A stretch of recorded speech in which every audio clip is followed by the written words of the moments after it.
Cub's cub it is. Eaten and drunk too, and he thinks that I shall wait till he has slept. Now, where does he lie up? If there were but 10 of us we might pull him down as he lies. These buffaloes will not charge unless they wind him, and I cannot speak their language. Can we get behind his track so that they may smell it? He swam far down the Waingunga to cut that off, said Gray Brother. Tabaki told him that, I know. He would never have thought of it alone. Mowgli stood with his finger in his mouth, thinking. The big ravine of the Waingunga. That opens out on the plain not half a mile from here. I can take the herd round through the jungle to the head of the ravine and then sweep down, but he would slink out at the foot. We must block that end. Gray Brother, canst thou cut the herd in two for me? Not I, perhaps, but I have brought a wise helper. Gray Brother trotted off and dropped into a hole. Then there lifted up a huge grey head that Mowgli knew well, and the hot air was filled with the most desolate cry of all the jungle, the hunting howl of a wolf at midday. Akela! Akela, said Mowgli, clapping his hands. I might have known that thou wouldst not forget me. We have a big work in hand. Cut the herd in two, Akela. Keep the cows and calves together, and the bulls and the plough buffaloes by themselves. The two wolves ran, ladies' chain fashion, in and out of the herd, which snorted and threw up its head, and separated into two clumps. In one, the cow buffaloes stood with their calves in the center, and glared and pawed, ready, if a wolf would only stay still, to charge down and trample the life out of him. In the other, the bulls and the young bulls snorted and stamped, but though they looked more imposing they were much less dangerous, for they had no calves to protect. No 6 men could have divided the herd so neatly. What orders? Panted Akela. They are trying to join again. Mowgli slipped on to Rama's back. Drive the bulls away to the left, Akela. Gray Brother, when we are gone, hold the cows together, and drive them into the foot of the ravine. How far? Said Gray Brother, panting and snapping. Till the sides are higher than Shere Khan can jump, shouted Mowgli. Keep them there till we come down. The bulls swept off as Akela bade, and Gray Brother stopped in front of the cows. They charged down on him, and he ran just before them to the foot of the ravine, as Akela drove the bulls far to the left. Well done. Another charge and they are fairly started. Careful, now careful, Akela. A snap too much and the bulls will charge. Hujah. This is wilder work than driving blackbuck. Didst thou think these creatures could move so swiftly? Mowgli called. I have hunted these two in my time, gasped Akela in the dust. Shall I turn them into the jungle? Aye. Turn. Swiftly turn them. Rama is mad with rage. Oh, if I could only tell him what I need of him today. The bulls were turned, to the right this time, and crashed into the standing thicket. The other herd children, watching with the cattle half a mile away, hurried to the village as fast as their legs could carry them, crying that the buffaloes had gone mad and run away. But Mowgli's plan was simple enough. All he wanted to do was to make a big circle uphill and get at the head of the ravine, and then take the bulls down it and catch Shere Khan between the bulls and the cows, for he knew that after a meal and a full drink Shere Khan would not be in any condition to fight or to clamber up the sides of the ravine. He was soothing the buffaloes now by voice, and Akela had dropped far to the rear, only whimpering once or twice to hurry the rear guard. It was a long, long circle, for they did not wish to get too near the ravine and give Shere Khan warning. At last Mowgli rounded up the bewildered herd at the head of the ravine on a grassy patch that sloped steeply down to the ravine itself. From that height you could see across the tops of the trees down to the plain below, but what Mowgli looked at was the sides of the ravine, and he saw with a great deal of satisfaction that they ran nearly straight up and down, while the vines and creepers that hung over them would give no foothold to a tiger who wanted to get out. Let them breathe, Akela, he said, holding up his hand. They have not winded him yet. Let them breathe. I must tell Shere Khan who comes. We have him in the trap. He put his hands to his mouth and shouted down the ravine. It was almost like shouting down a tunnel, and the echoes jumped from rock to rock. After a long time there came back the drawling, sleepy snarl of a full-fed tiger just wakened. "Who calls?" said Shere Khan, and a splendid peacock fluttered up out of the ravine screeching. "I, Mowgli. Cattle thief, it is time to come to the council rock. Down, hurry them down, Akela. Down, Rama, down." The herd paused for an instant at the edge of the slope, but Akela gave tongue in the full hunting yell, and they pitched over one after the other, just as steamers shoot rapids, the sand and stones spurting up round them. Once started, there was no chance of stopping, and before they were fairly in the bed of the ravine, Rama winded Shere Khan and bellowed. "Ha! Ha!" said Mowgli, on his back. "Now thou knowest," and the torrent of black horns, foaming muzzles, and staring eyes whirled down the ravine just as boulders go down in flood time, the weaker buffaloes being shouldered out to the sides of the ravine where they tore through the creepers. They knew what the business was before them, the terrible charge of the buffalo herd against which no tiger can hope to stand. Shere Khan heard the thunder of their hoofs, picked himself up, and lumbered down the ravine, looking from side to side for some way of escape, but the walls of the ravine were straight and he had to hold on, heavy with his dinner and his drink, willing to do anything rather than fight. The herd splashed through the pool he had just left, bellowing till the narrow cut rang. Mowgli heard an answering bellow from the foot of the ravine, saw Shere Khan turn. The tiger knew if the worst came to the worst it was better to meet the bulls than the cows with their calves, and then Rama tripped, stumbled, and went on again over something soft, and, with the bulls at his heels, crashed full into the other herd, while the weaker buffaloes were lifted clean off their feet by the shock of the meeting. That charge carried both herds out into the plain, goring and stamping and snorting. Mowgli watched his time, and slipped off Rama's neck, laying about him right and left with his stick. "Quick, Akela! Break them up! Scatter them, or they will be fighting one another. Drive them away, Akela! Hi, Rama! Hi, hi, hi! My children! Softly now, softly! We must get to work swiftly." A boy trained among men would never have dreamed of skinning a 10-foot tiger alone, but Mowgli knew better than anyone else how an animal's skin is fitted on, and how it can be taken off. But it was hard work, and Mowgli slashed and tore and grunted for an hour, while the wolves lolled out their tongues, or came forward and tugged as he ordered them. Presently a hand fell on his shoulder, and looking up he saw Buldeo with the Tower musket.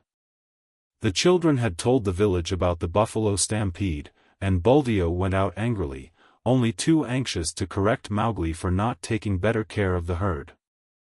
The wolves dropped out of sight as soon as they saw the man coming. "What is this folly?" said Buldeo angrily. "To think that thou canst skin a tiger! Where did the buffaloes kill him? It is the lame tiger too, and there is 100 rupees on his head. Well, well, we will overlook thy letting the herd run off, and perhaps I will give thee one of the rupees of the reward when I have taken the skin to Kanhiwara." He fumbled in his waistcloth for flint and steel, and stooped down to singe Shere Khan's whiskers. Most native hunters always singe a tiger's whiskers to prevent his ghost from haunting them. "Hum," said Mowgli, half to himself as he ripped back the skin of a forepaw. "So thou wilt take the hide to Kanhiwara for the reward, and perhaps give me 1 rupee? Now it is in my mind that I need the skin for my own use. Ha! Old man, take away that fire. What talk is this to the chief hunter of the village? Thy luck and the stupidity of thy buffaloes have helped thee to this kill. The tiger has just fed, or he would have gone 20 miles by this time. Thou canst not even skin him properly, little beggar brat, and forsooth I, Buldeo, must be told not to singe his whiskers. Mowgli, I will not give thee 1 anna of the reward, but only a very big beating. Leave the carcass. By the bull that bought me, said Mowgli, who was trying to get at the shoulder, must I stay babbling to an old ape all noon? Here, Akela, this man plagues me. Buldeo, who was still stooping over Shere Khan's head, found himself sprawling on the grass, with a grey wolf standing over him, while Mowgli went on skinning as though he were alone in all India. Yes, he said, between his teeth. Thou art altogether right, Buldeo. Thou wilt never give me 1 anna of the reward.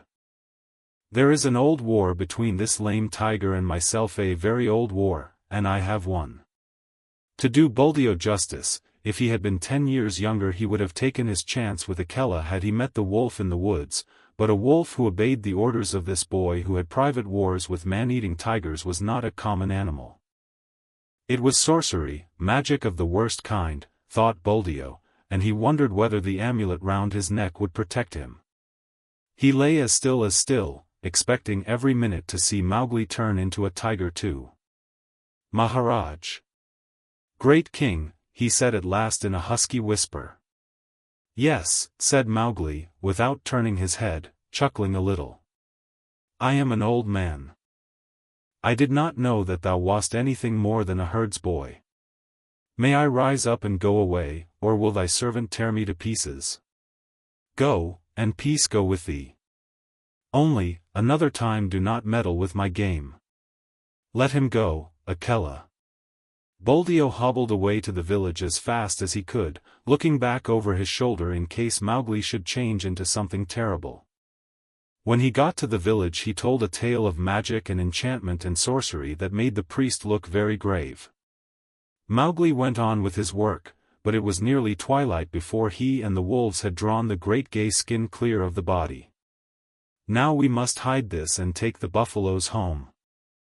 Help me to herd them, Akela. The herd rounded up in the misty twilight, and when they got near the village Mowgli saw lights, and heard the conches and bells in the temple blowing and banging. Half the village seemed to be waiting for him by the gate. That is because I have killed Shere Khan, he said to himself. But a shower of stones whistled about his ears, and the villagers shouted, Sorcerer! Wolf's brat! Jungle demon! Go away! Get hence quickly or the priest will turn thee into a wolf again. Shoot, Buldeo, shoot! The old tower musket went off with a bang, and a young buffalo bellowed in pain. More sorcery, shouted the villagers. He can turn bullets. Buldeo, that was thy buffalo. Now what is this? Said Mowgli, bewildered, as the stones flew thicker. They are not unlike the pack, these brothers of thine, said Akela, sitting down composedly. It is in my head that, if bullets mean anything, they would cast thee out. Wolf! Wolf's cub! Go away, shouted the priest, waving a sprig of the sacred tulsi plant. Again? Last time it was because I was a man. This time it is because I am a wolf.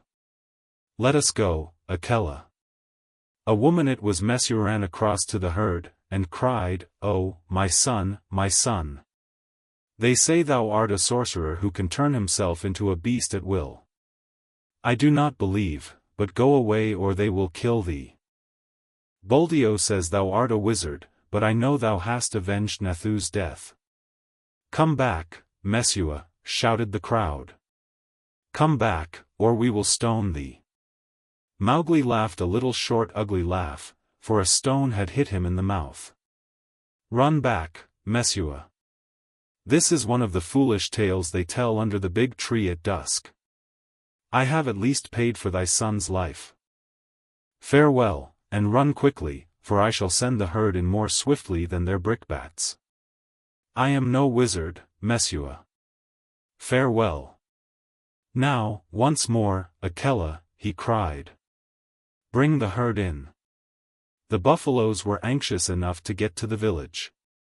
They hardly needed Akela's yell, but charged through the gate like a whirlwind, scattering the crowd right and left. Keep count, shouted Mowgli scornfully. It may be that I have stolen one of them. Keep count, for I will do your hurting no more.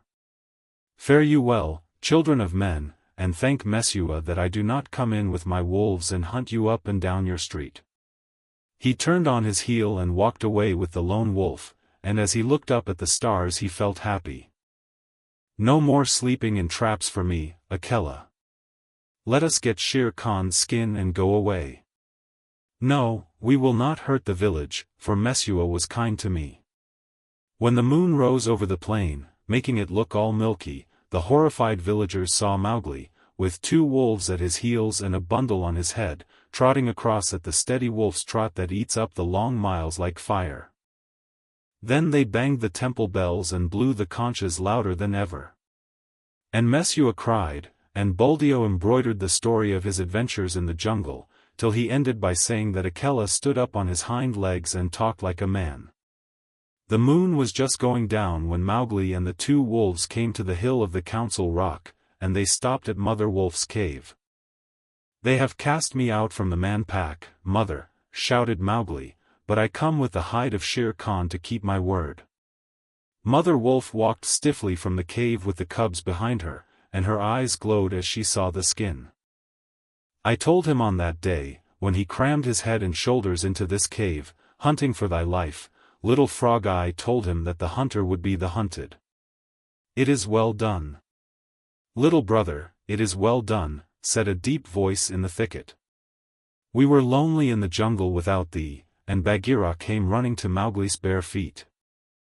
They clambered up the Council Rock together, and Mowgli spread the skin out on the flat stone where Akela used to sit, and pegged it down with 4 slivers of bamboo, and Akela lay down upon it, and called the old call to the council, "Look well, O wolves," exactly as he had called when Mowgli was first brought there. Ever since Akela had been deposed, the pack had been without a leader, hunting and fighting at their own pleasure. But they answered the call from habit, and some of them were lame from the traps they had fallen into, and some limped from shot wounds, and some were mangy from eating bad food, and many were missing. But they came to the Council Rock, all that were left of them, and saw Shere Khan's striped hide on the rock, and the huge claws dangling at the end of the empty dangling feet. It was then that Mowgli made up a song that came up into his throat all by itself, and he shouted it aloud, leaping up and down on the rattling skin, and beating time with his heels till he had no more breath left, while Gray Brother and Akela howled between the verses. "Look well, O wolves. Have I kept my word?" said Mowgli. And the wolves bayed, "Yes," and one tattered wolf howled, "Lead us again, O Akela. Let us again, O man-cub, for we be sick of this lawlessness, and we would be the free people once more." "Nay," purred Bagheera, "that may not be. When ye are full-fed, the madness may come upon you again. Not for nothing are ye called the free people. Ye fought for freedom, and it is yours. Eat it, O wolves." "Man-pack and wolf-pack have cast me out," said Mowgli. "Now I will hunt alone in the jungle." "And we will hunt with thee," said the 4 cubs. So Mowgli went away and hunted with the 4 cubs in the jungle from that day on. But he was not always alone, because, years afterward, he became a man and married. But that is a story for grown-ups. Mowgli's song that he sang at the Council Rock when he danced on Shere Khan's hide, the song of Mowgli, I, Mowgli, am singing. Let the jungle listen to the things I have done. Shere Khan said he would kill. At the gates in the twilight he would kill Mowgli, the frog. He ate and he drank. Drink deep, Shere Khan, for when wilt thou drink again? Sleep and dream of the kill. I am alone on the grazing grounds. Gray Brother, come to me. Come to me, lone wolf, for there is big game afoot. Bring up the great bull buffaloes, the blue-skinned herd bulls with the angry eyes. Drive them to and fro as I order. Sleepest thou still, Shere Khan? Wake, oh, wake. Here come I, and the bulls are behind. Rama, the king of the buffaloes, stamped with his foot. Waters of the Waingunga, whither went Shere Khan? He is not Ikki to dig holes, nor Mao, the peacock, that he should fly. He is not Mang the bat, to hang in the branches. Little bamboos that creak together, tell me where he ran? Ow! He is there. Ahoo! He is there. Under the feet of Rama lies the lame one. Up, Shere Khan! Up and kill! Here is meat, break the necks of the bulls.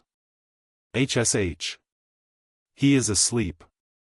We will not wake him, for his strength is very great.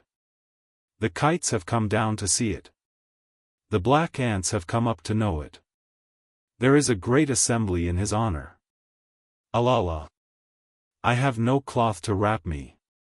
The kites will see that I am naked. I am ashamed to meet all these people. Lend me thy coat, Shere Khan. Lend me thy gay striped coat that I may go to the council rock. By the bull that bought me I made a promise, a little promise. Only thy coat is lacking before I keep my word. With the knife that men use, with the knife of the hunter, I will stoop down for my gift. Waters of the Waingunga, Shere Khan gives me his coat for the love that he bears me. Pull, grey brother. Pull, Akela. Heavy is the hide of Shere Khan. The man pack are angry. They throw stones and talk child's talk. My mouth is bleeding. Let me run away.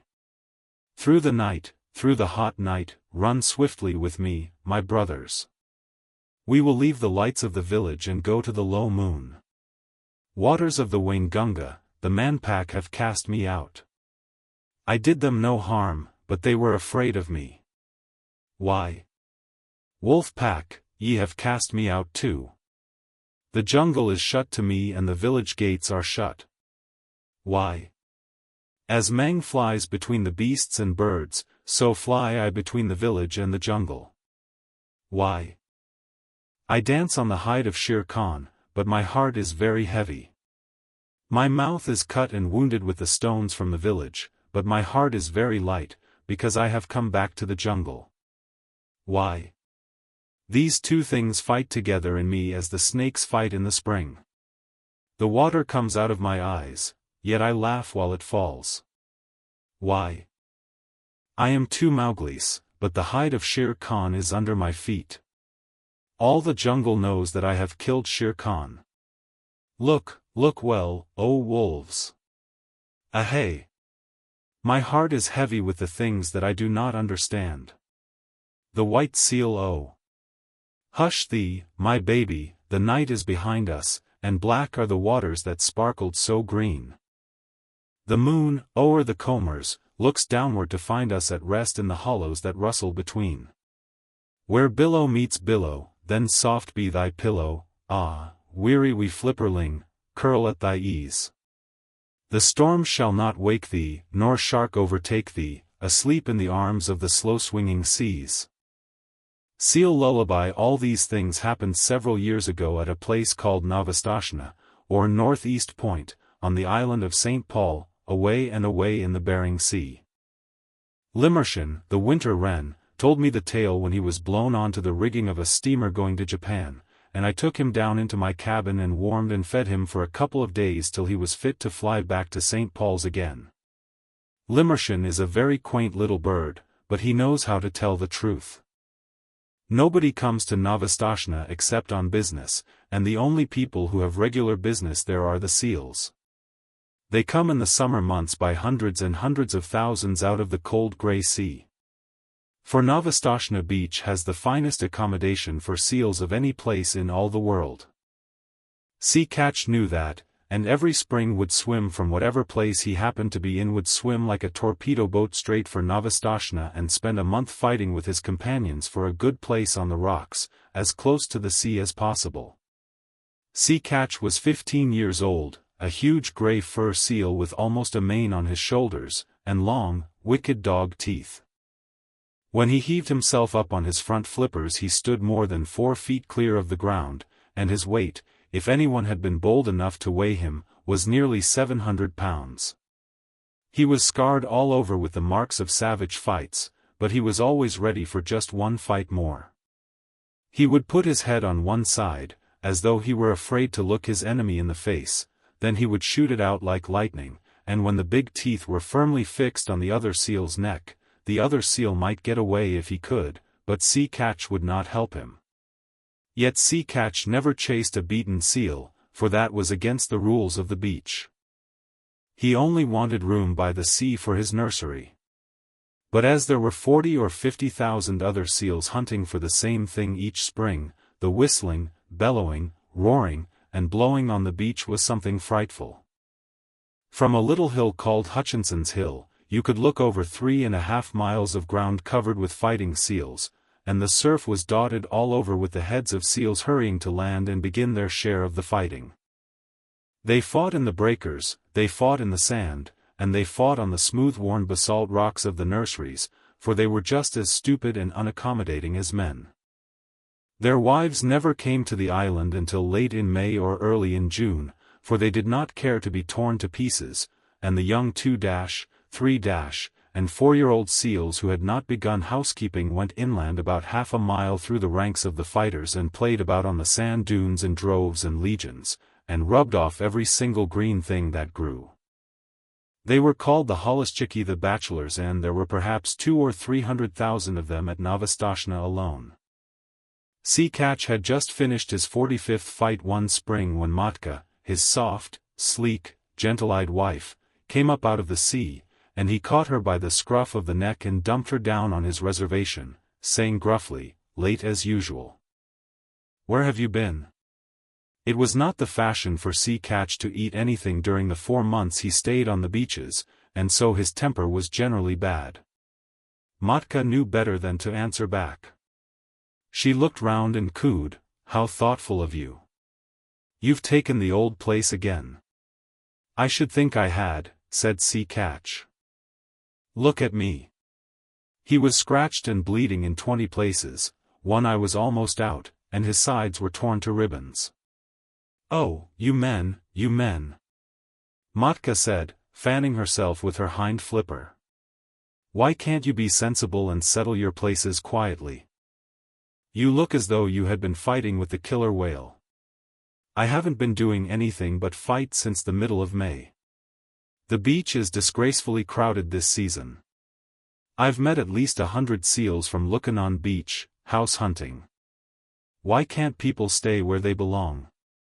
I've often thought we should be much happier if we hauled out at Otter Island instead of this crowded place," said Matka. "Bah! Only the Hollischickie go to Otter Island. If we went there they would say we were afraid. We must preserve appearances, my dear." Sea Catch sunk his head proudly between his fat shoulders and pretended to go to sleep for a few minutes, but all the time he was keeping a sharp lookout for a fight. Now that all the seals and their wives were on the land, you could hear their clamor miles out to sea above the loudest gales. At the lowest counting there were over 1 million seals on the beach, old seals, mother seals, tiny babies, and Hollischickie, fighting, scuffling, bleeding, crawling, and playing together, going down to the sea and coming up from it in gangs and regiments, lying over every foot of ground as far as the eye could reach, and skirmishing about in brigades through the fog. It is nearly always foggy at Novastashna, except when the sun comes out and makes everything look all pearly and rainbow-colored for a little while. Kotik, Matka's baby, was born in the middle of that confusion, and he was all head and shoulders, with pale, watery blue eyes, as tiny seals must be, but there was something about his coat that made his mother look at him very closely. "Sea Catch," she said, "at last, our baby's going to be white." "Empty clam shells and dry seaweed," snorted Sea Catch. "There never has been such a thing in the world as a white seal." "I can't help that," said Matka, "there's going to be now." And she sang the low, crooning seal song that all the mother seals sing to their babies: "You mustn't swim till you're 6 weeks old, or your head will be sunk by your heels, and summer gales and killer whales are bad for baby seals." "Are bad for baby seals, dear rat, as bad can be, but splash and grow strong, and you can't be wrong." child of the open sea. Of course the little fellow did not understand the words at first. He paddled and scrambled about by his mother's side, and learned to scuffle out of the way when his father was fighting with another seal, and the two rolled and roared up and down the slippery rocks. Matka used to go to sea to get things to eat, and the baby was fed only once.